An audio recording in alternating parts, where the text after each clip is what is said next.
And I want to say hello to everybody here. It's a pleasure being here. And thank you, Danielle and Poliana, for the invitation. I was very happy. It's actually the first event/conference that I'm attending for this year. So what best way to start 2023 but with a youth conference and talking about one of the topics that I love the most. So definitely a great start. As Poliana mentioned, I will initiate the presentation with a brief introduction about myself, and then I will delve deeper into the topic. So I will share my screen now, if that's okay. Of course. Welcome, Jona. Thank you very much. Well, without further ado, I will kickstart then.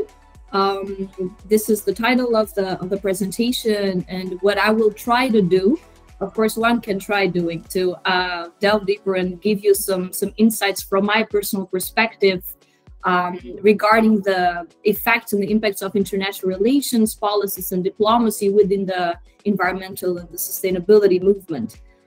Just a quick overview of the presentation. Initially, I would like to introduce myself and also tell you a little bit about my journey, especially my green journey so far. And then the second and the third focus of this presentation will be towards the single nation, single countries impact, particularly their sustainable green impact.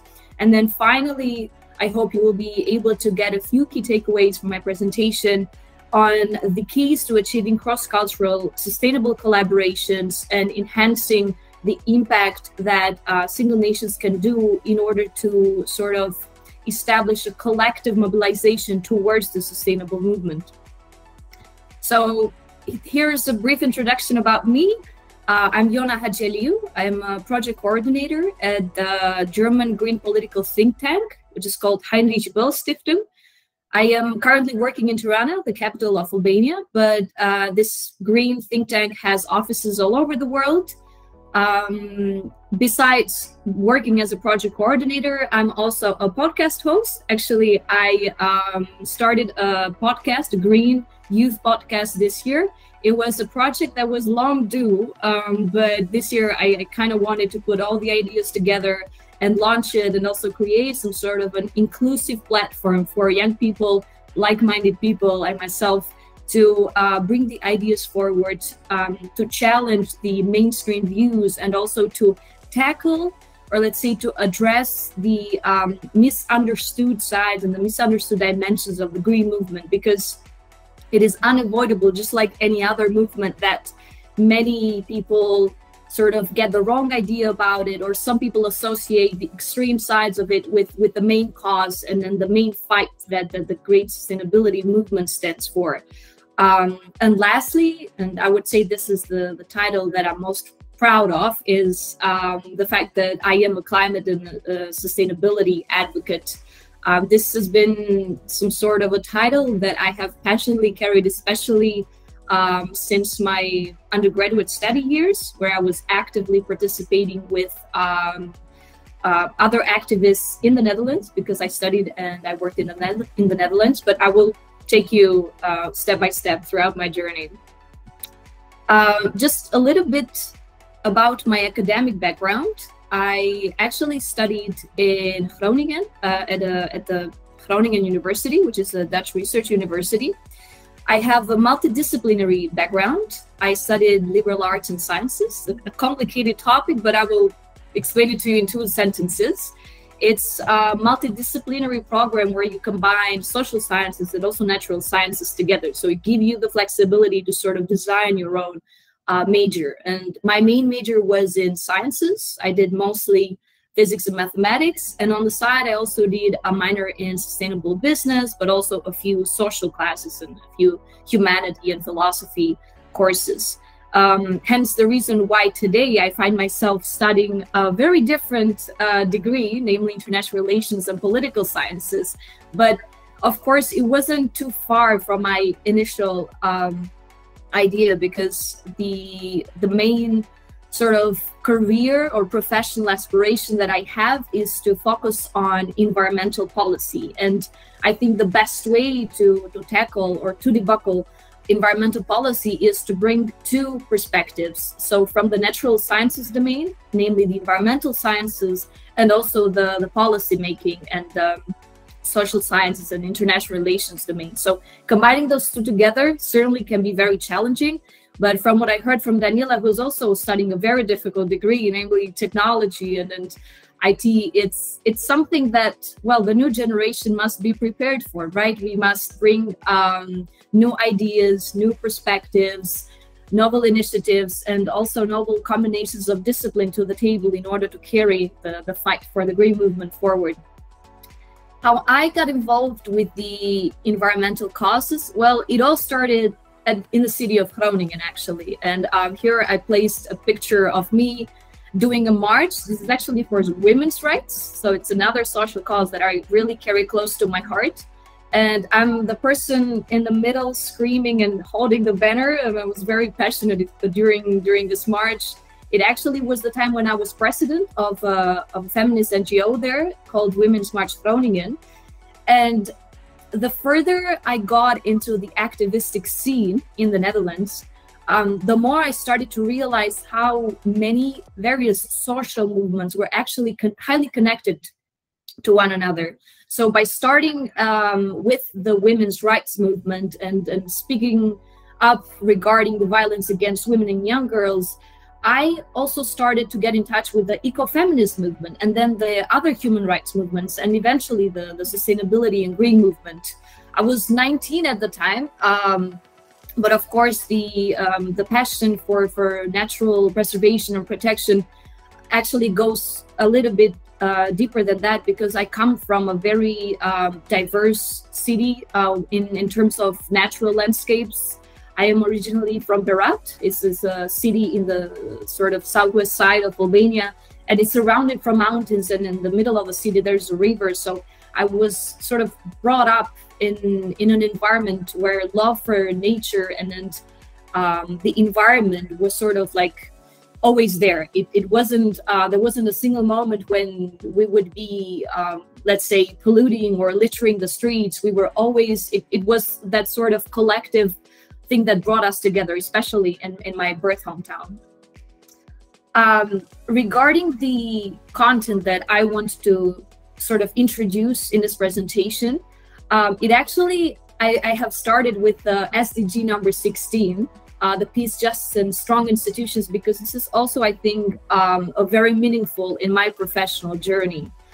I had the opportunity to pursue 2 internships at 2 very elite institutions in the Netherlands. One was the International Criminal Court in The Hague, and the other institution was the Hague Academy for Local Governance. It's a Dutch NGO that focuses on promoting local governance, democracy, justice, and it has projects happening all over the world, starting with Africa and also in Latin America and also some other countries in Europe. Now, it's difficult to sort of bring all the insights and the perspectives from my professional engagements, but I tried to kind of make a bullet point list, and then here's the 3 sort of key takeaways that I got from my first professional experiences. So when you work for these elite institutions, you again realize that the main passion, sort of the main drive that brought you there, was your desire to fight for the causes of all humanity. I mean, my sort of placing at the ICC, the International Criminal Court, was not coincidental. I wanted to work for an institution that highly valued human rights, that was actively working on peace building, on promoting advocacy, and then supporting and also condemning the crimes against humanity. So despite being in a department where, of course, I wasn't leading some sort of a cause or actively pursuing the cases against the biggest criminals and so on, it felt like you were still part of something important, something that was at an international level, that it didn't just limit itself to the Netherlands, the country where I was in, but also it expanded throughout the world. However, there's also another side to the story. And when you work for such institutions, you also realize, okay, being here means that I was one of the privileged few. And then these privileges that I got actually also come with great responsibilities. But sometimes, besides the responsibilities part, you also realize some sort of the red flags that are into these that are found in these institutions. And one of them is the fact that they're very elitist, and then sometimes there's this cherry picking phenomena, and you know, some of the best people get selected there. But that doesn't mean just because some people, or just because I and many other interns made it there, the others weren't good enough. The other thousands of applications that they received weren't good enough, or they weren't dedicated enough to the human rights causes and so on. It's actually really wrong. And I think the first sort of barrier that I want to demolish in many youths sort of worldviews is precisely this. Just because you don't get that sort of ideal internship, or just because you don't get that job offer, it doesn't make you less relevant. It doesn't make you less prepared for what you want to fight and for what you want to bring to a certain industry and so on. We are all fighting for a global cause, not individual interests.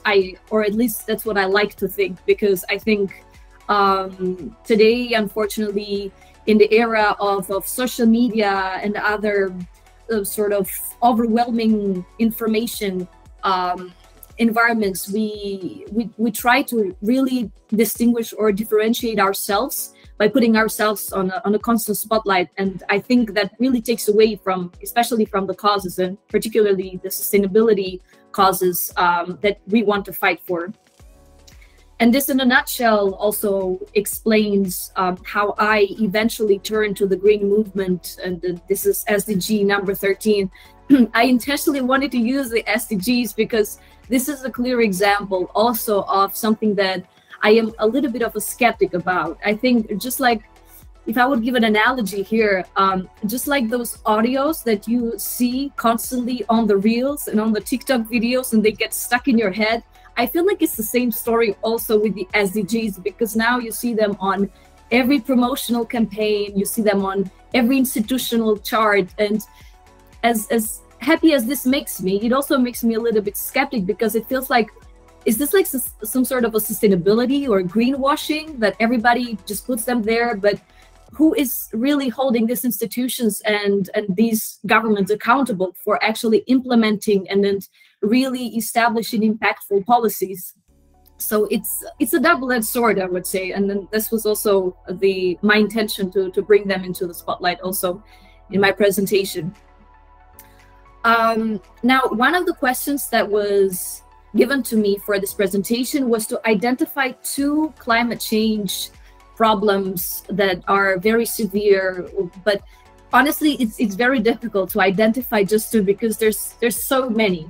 However, given the recent developments in my country, in Albania, I sort of identified the unpredictability of extreme weather events. Recently, actually, we experienced an earthquake here, but also a few years ago, during the pandemic, we had another massive and very strong earthquake, which led to many human lives being lost, and also to many sort of building being damaged due to the poor infrastructure and so on. And it was a massive red flag for a developing country like Albania, because it wasn't prepared, and the people who were affected the most were actually the most vulnerable. The people who lived on rented apartments, on buildings that weren't so secure, that had a poor infrastructure. And there you saw how the basic sort of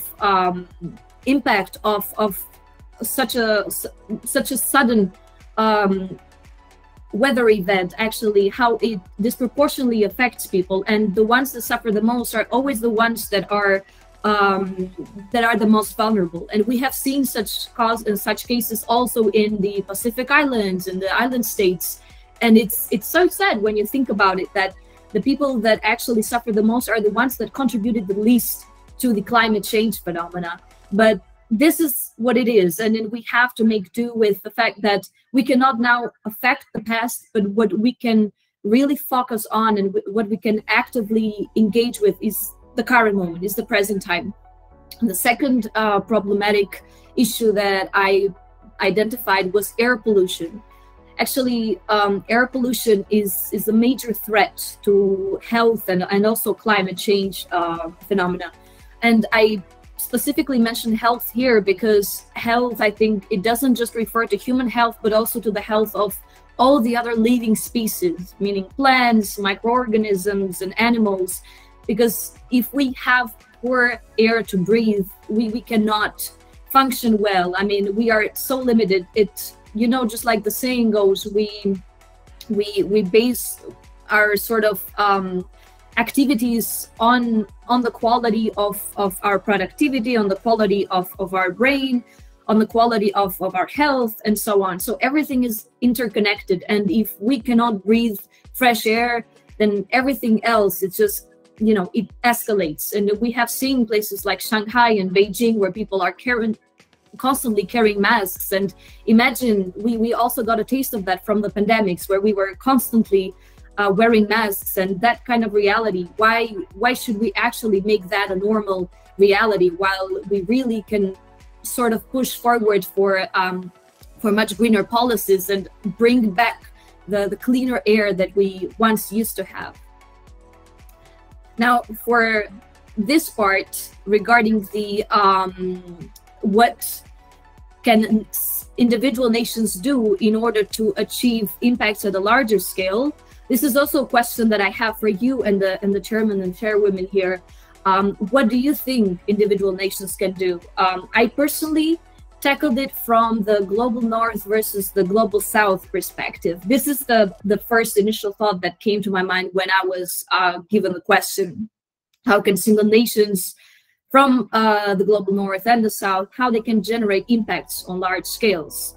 And of course, again, I bring here the one of the SDGs, partnerships for the goals, to make sure that all the previous 16 goals are implemented, are taken action upon.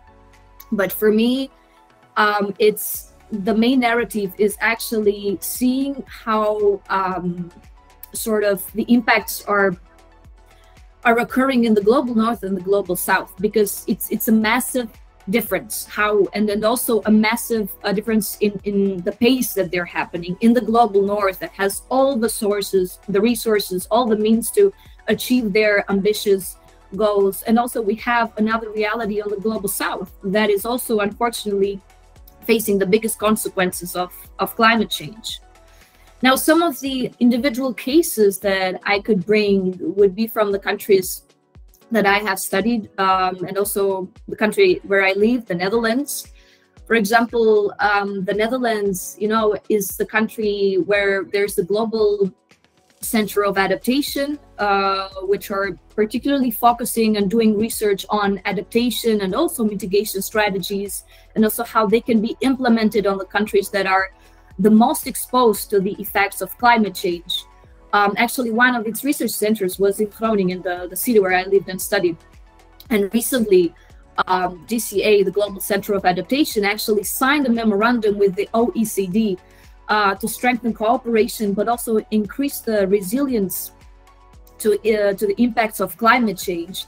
And the OECD is actually located in France, in Paris. So besides the bilateral sort of cooperation, this is also, you would say, a worldwide incentive to push towards an increased resilience in order to tackle the climate change effects, because these institutions, they also represent the collective nations as a whole. They don't just represent the countries where they're based in, but they're actually internationally.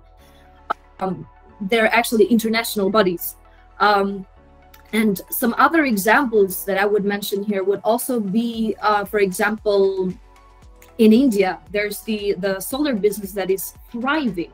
And the reason why the solar business is thriving and it's having such a large impact on all sides of the country is because there have been governmental incentives to push for policies regarding the renewable sources of energy. And then solar energy is actually one of the most profitable there, because also there is a constant sun exposure, and which means that the solar panels can be constantly refueled, and the battery can also storage much more sort of power, and then it can produce eventually electricity, and it can provide the households in India with constant access to electricity.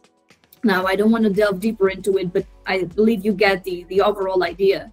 And then another example, for example, for the renewable sources of energy would be Denmark, which is now also, it has become a global hub for wind power technology, because it harnesses the strength of the wind that the country is constantly facing, especially during the winter season, and it produces energy. And these are some examples, of course, because there's so many others, but you see how the economy and also how certain sort of industries take over when there are external incentives. And in this case, there have been especially intentional governmental incentives and governmental policies to push for these green changes and then these green policies. Hence why also the countries acted upon them, and now we see some sort of a positive domino effect. I think, and this is also the last part that I want to focus on in the presentation, it's hard to really distinguish, or at least in 30 minutes, I found it a bit hard to cover it all, but to distinguish the sort of key takeaways and how can international relations, institutions, diplomacy, foreign affairs, you name it, how can they sort of achieve the sustainable impact regardless of the national interests, the different national identities, and also the different cultures and also morals that they hold, and so on. So what I tried to create is a sort of a framework where I have connected the international relations domain with the environment. And how I understood it is like follows. In order to achieve long-term sustainable impact, I think countries, especially countries in developed countries in the global north, they should develop replicable environmental policies. Now, they don't have to be identical, and it is important to highlight that they cannot be identical, because an environmental policy that is being implemented in Sweden cannot be the same as an environmental policy that has to be implemented in Brazil, because there's different natural landscapes that we're dealing with, there's different climates that we're dealing with, there's different developments that we're dealing with. There's also the cultural and also the national interest into play as well.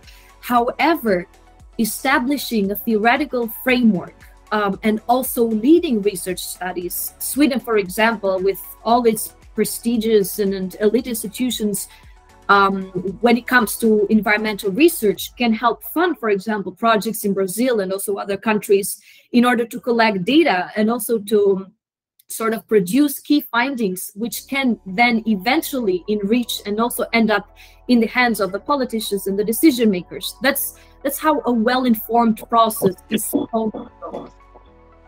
So besides the environmental policies, I think creating business incentives and also green international cooperations, like I mentioned previously, the memorandum between the GCA and also the OECD. And recently we actually had Davos from the World Economic Forum happening in Switzerland.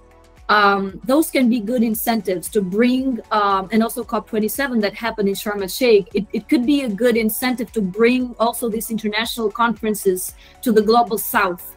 And not just for the facade or for the looks, but actually to get a good understanding of the realities in these developing countries, because it's devastating. I mean, when you see influential world political leaders sit, at the table, and mind you, these tables sometimes aren't even that diverse, and they take decisions that are so irrelevant to the, let's say, environmental issues that are the most problematic, or that the local citizens actually find the most problematic. So there has to be a direct contact, I think, in order to make the decisions also impactful. And to add to this also, I think institutional partnerships and multilateral cooperations, not just within the global south countries, but also in between the global north and the global south, like I mentioned earlier, for example, through the research projects or through other funding schemes or through open calls in order to sort of offer money or offer grants to NGOs or think tanks that are being established in the Global South and so on. Of course, I think the less bureaucratic these procedures are, the more impactful they will be. And it's also about having this sense of collectivism. I think these days we really, really need to grasp that idea, that concept of collectivism. And lastly, I want to mention sustainability as a universal language, regardless of the political regimes, regardless of the geopolitical order, borders, regardless of the national interests. Climate change is a phenomena that is affecting all of us. I mean, we are all people living in the same planet. We share the same resources. Okay, some of us are perhaps blessed to have access to more, some of us are not, but we are sharing the same. I mean, with the technology and also the recent developments, we don't even see ourselves as a separate sort of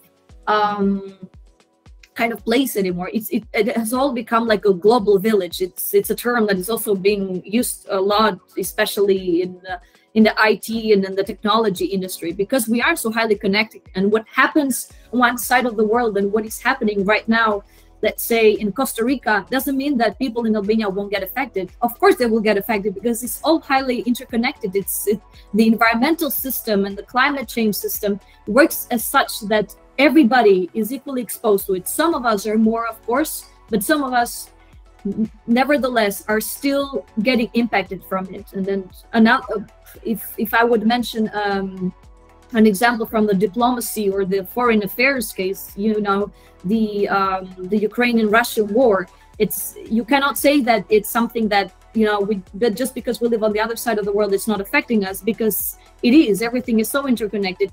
You know, it affects things such as geopolitical borders. It affects things such as decision making, prioritizing which things are most important. And now we see, for example, the climate change topics have dropped significantly on the priority list, which is something that it should absolutely not happen, because just like this war has been threatening to the humankind, so is also climate change. But it is the kind of world that we're living in, and sadly we have to sort of swallow our pride and also allow the decision makers and then the political leaders to prioritize on their political agendas. However, I want to end it on a positive note, because I think just talking about how imperfect this world can be, I think the world can be equally beautiful. Our current world is equally beautiful and also broken, but we have a choice to sort of choose our standing. And instead of being outraged, which of course I am in a lot of times, I just to be optimistic. And I think that with the upcoming generation, we have much more sort of good, strongly fundamental ideas regarding the future that we want to have, regarding the future that we want our children and the future generations to have. And to conclude this presentation, I chose a quote from favorite philosopher of mine, is actually a Roman Stoic philosopher, Gaius Rufus, who says that from good people, we will learn good. So the good deeds, we will be influenced in a positive way, in a good way. However, the moment we start being in the company or mingling with the bad ones, we will see that such good soul that we used to have is soon going to be destroyed.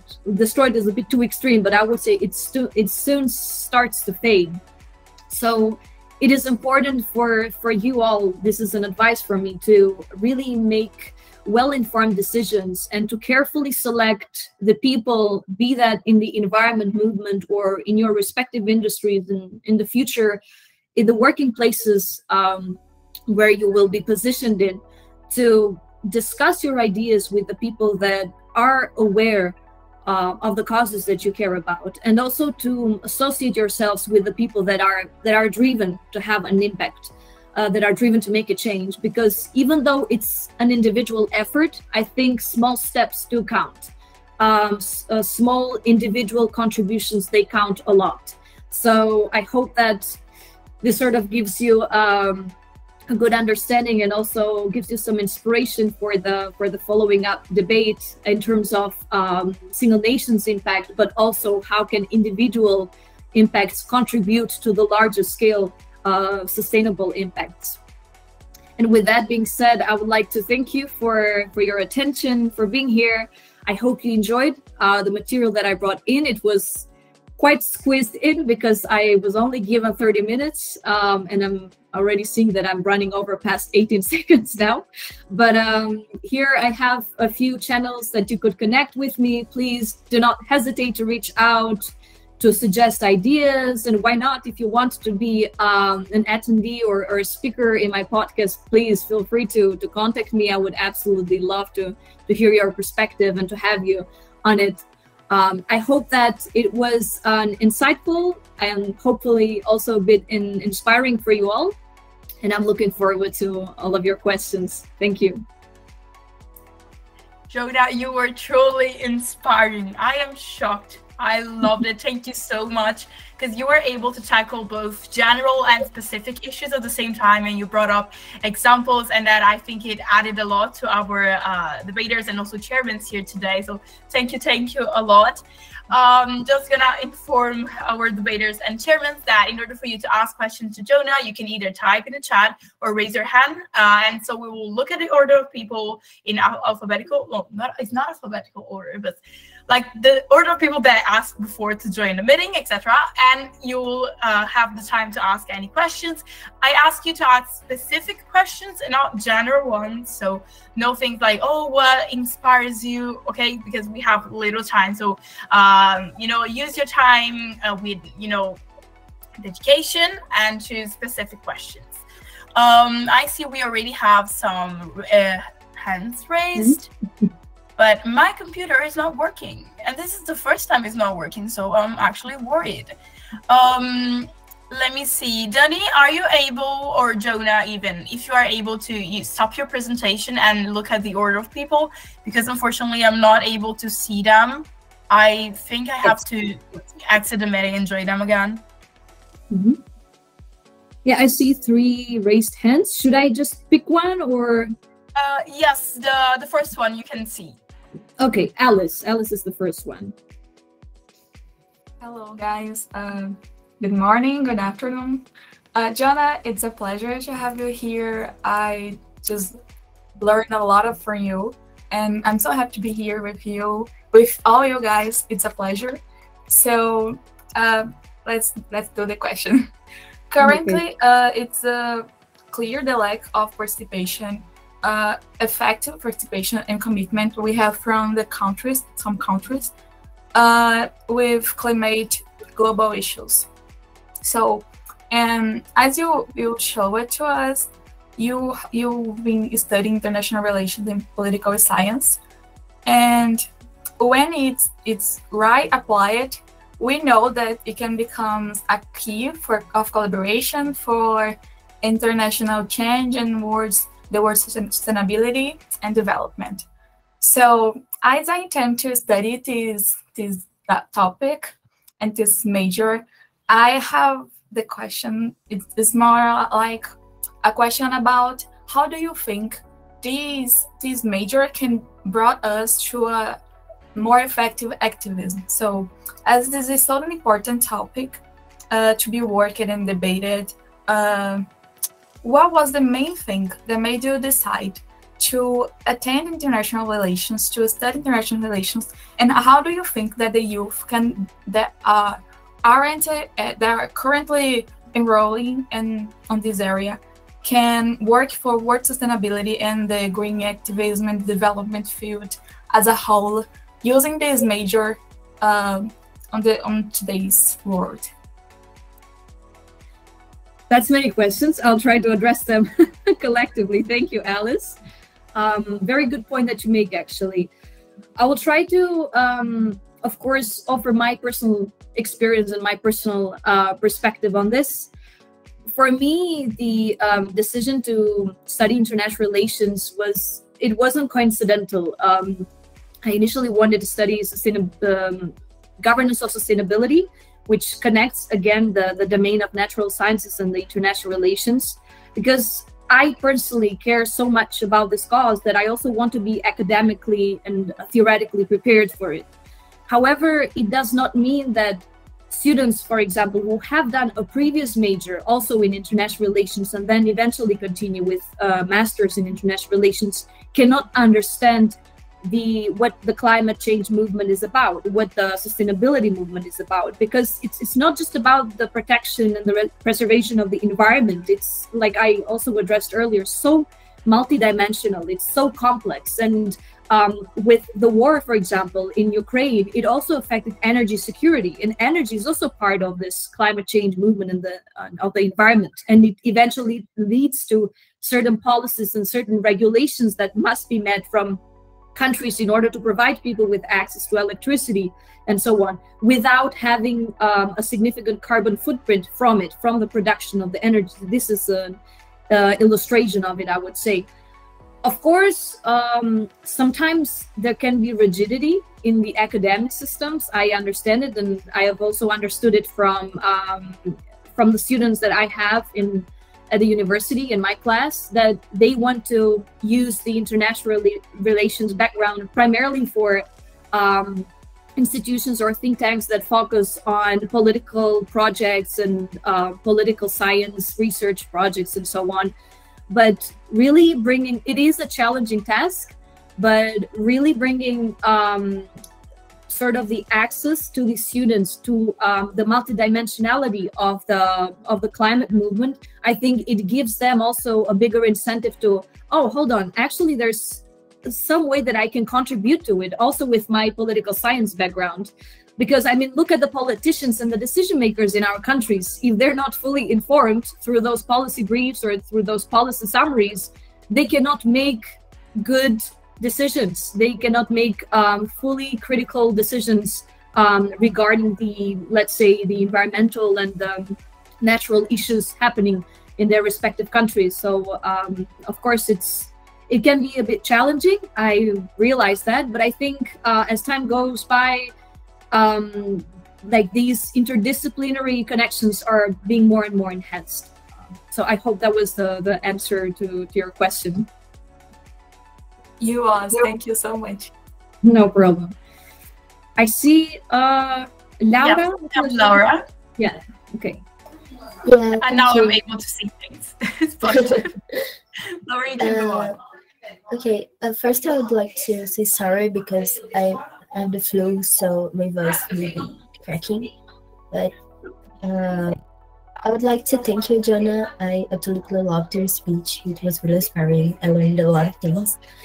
But I would like to know, how can we get young people to engage in sustainable development? Like here in Brazil, it's really rare to see some teenagers involved in this cause.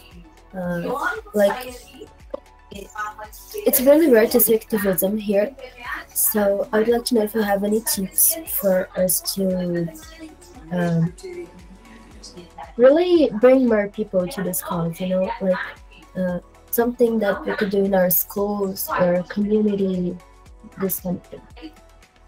Thank you. Thank you, Laura. If I understood it correctly, because there was a bit of background noise, how can we bring people from different majors to the environmental movement, to the environmental cause, right? Yeah, how can we bring like majors to the environmental cause? Okay, yes. So I know that I was among those privileged students that had the opportunity to study abroad, and I pursued my studies in a country that is very green. I mean, the Netherlands is known for its green initiatives and green projects, and also one of the pioneers, let's say, with respect to academia, for introducing many interdisciplinary studies. So you have a lot of master's programs, but also bachelor programs where you can combine and also find the existing synergies between the different academic disciplines like sciences and social sciences and so on. But I know that this is not the case with many other countries. One of them is actually Albania, my original home country, where there's sort of these disciplines and these causes that they kind of to this day, surprisingly, they continue to be happening and developing in isolation from each other. So people from the political sciences, they don't really care about what's happening in the environmental sciences, and people in the environmental sciences, they don't care what is happening with cybersecurity and so on, but they are actually all interconnected. And I recognize also the value in having specialized graduates, in also having people that have a certain expertise, because we need them. We need them to take care of the sort of specific parts of a system, right? I mean, imagine the world as a gigantic mechanism, and if we don't have people that can fix those specific bolts, we cannot, you know, keep the mechanism going, the machine going. However, we also need people that can see the bigger picture. Just like we have political leaders and governmental leaders who are equipped and also informed about the sort of multiple events and multiple phenomena that are happening in their countries. So we need also to do with the education system. And I think creating the synergies between the different academic disciplines, it's a good starting point. And I think universities themselves also should give an incentive. I was also given the incentive to learn more about sustainability from my university, because it was one of their main pillars of knowledge. It was energy, sustainability, and also economy. These were the sort of three knowledge pillars that they wanted to really invest on in the graduates and the PhD students.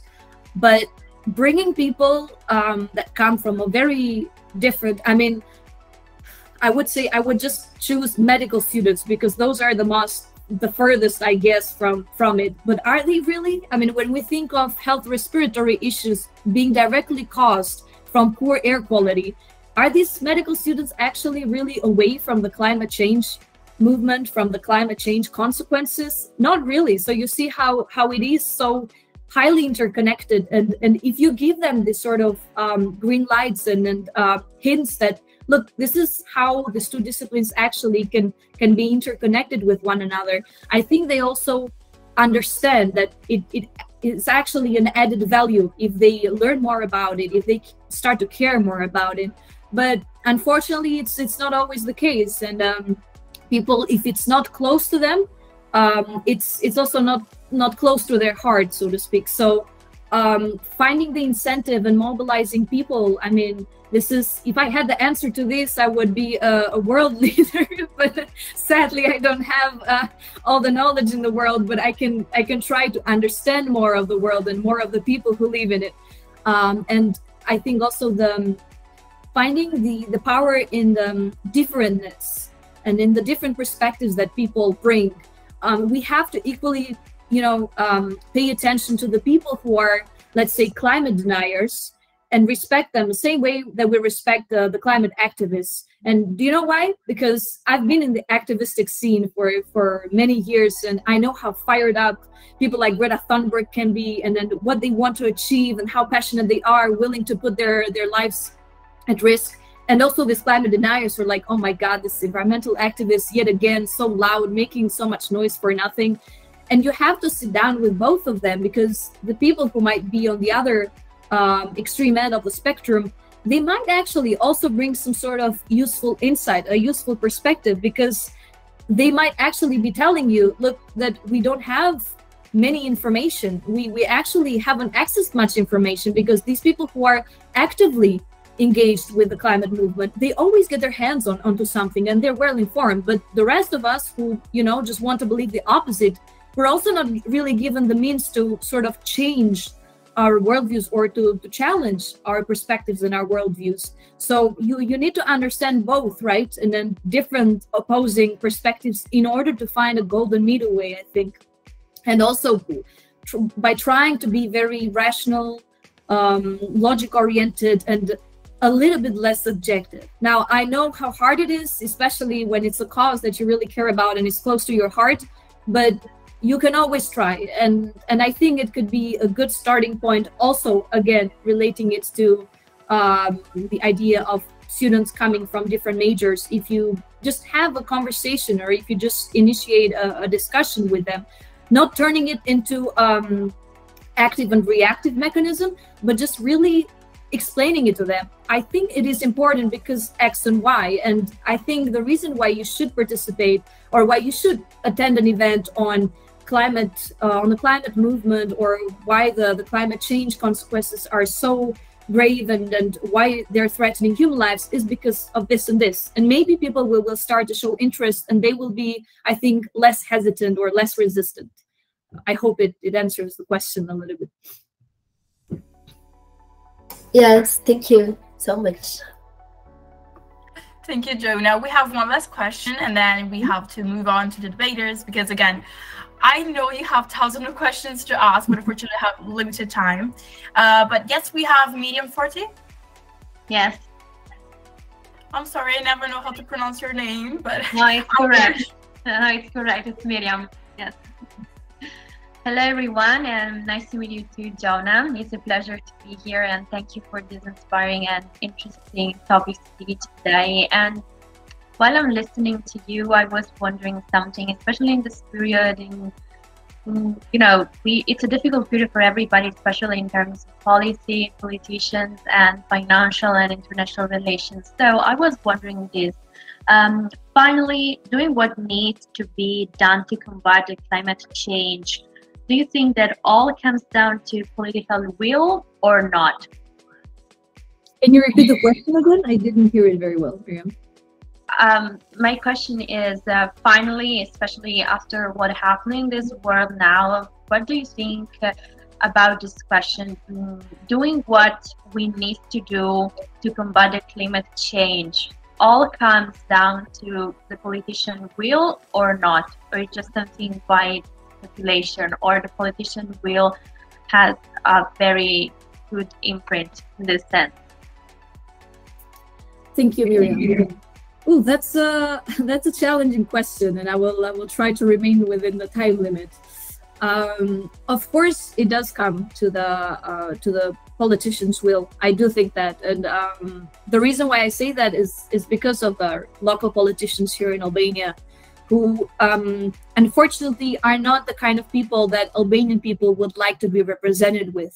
You see that there's many, for many people that do not feel like their voices are actually being heard through these elected politicians, because they sort of put their own political interests at the forefront of their political agendas, and not the interests and also the demands of their citizens. And I know that this is the case with also many other governments. And sadly, this is mostly frequent, it's mostly present in the cases of highly corrupted governments. I know Indonesia also is not really far behind as well. But getting politicians to care and also to pass laws, or also to reform policies with respect to the environmental protection or access to clean energy and so on. It's, again, I think it starts with education. Like Laura also mentioned, that we need to give people the means and the tools to understand why these policies are important, and why the global phenomena like climate change is urgent and of utmost importance. And it should not be neglected, and it should not be postponed later on, because we can put it on a delay right now. It doesn't work like that with climate change.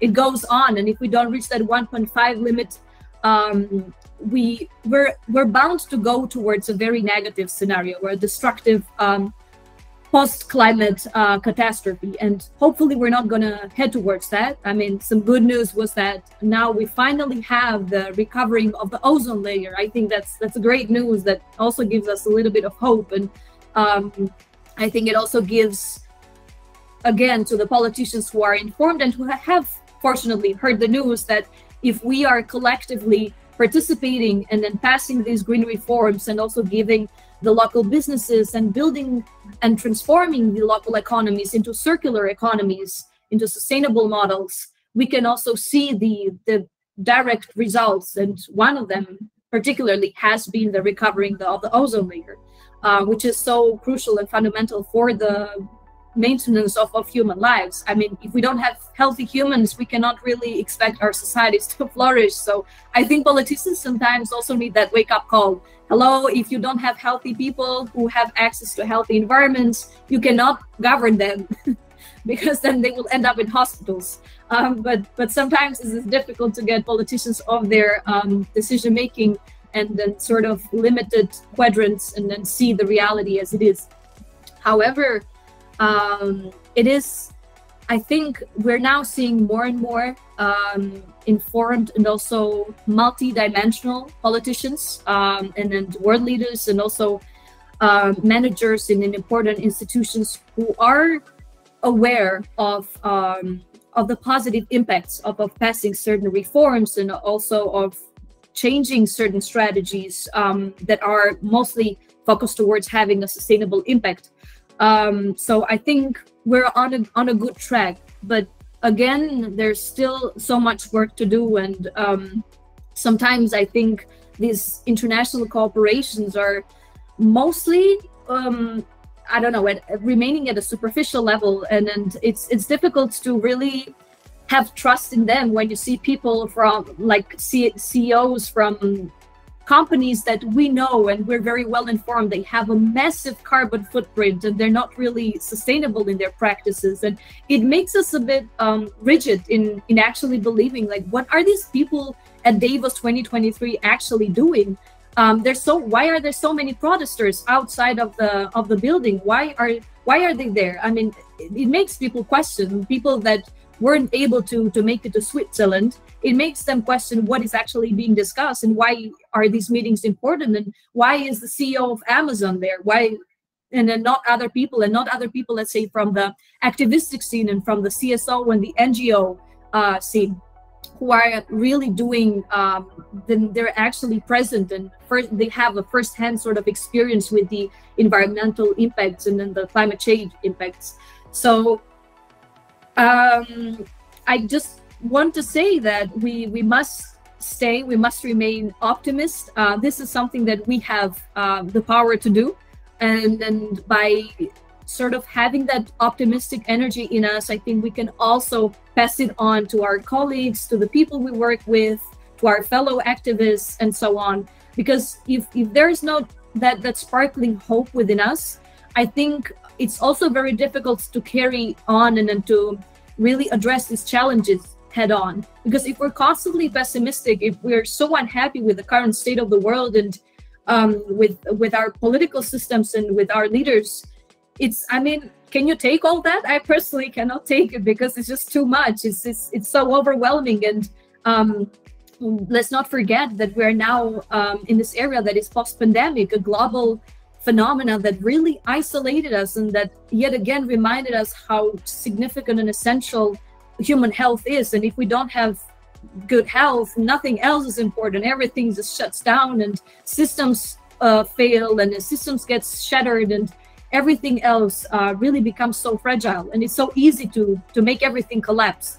So I think really keeping access to that optimism and fighting for critical thinking, I think that's also something that really needs to be, and hopefully it will be a value in the upcoming future generation of leaders and scientists and other key actors in our societies. People who know what they're doing, people who actually care about their work, and they really want to have a sustainable and meaningful impact. I think this is how the political system can change, the economic system can become more circular and then more sustainable, and eventually how we can have a more greener impact on the world.